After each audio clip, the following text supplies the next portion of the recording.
Hey everyone, welcome back to Next Gen Tech Info channel, where future tech meets future careers. If you're into AI and upskilling, don't forget to subscribe.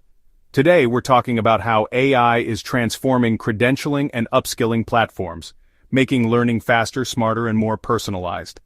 Traditional degrees are great, but they're often expensive, outdated, or too slow to match today's tech trends. Enter AI-powered platforms like Coursera's SkillScore, LinkedIn Learning AI Paths, and Degreed's AI Skill Mapping. These use machine learning to identify your current skills, recommend personalized learning paths, and even predict your next career move. AI allows for real-time skill recognition, meaning platforms can award micro-credentials as you complete tasks or projects. Platforms like Credly, Skillsoft, and EdApp are using AI for real-world performance tracking and career progression modeling. If this excites you, hit that subscribe button and give the video a thumbs up.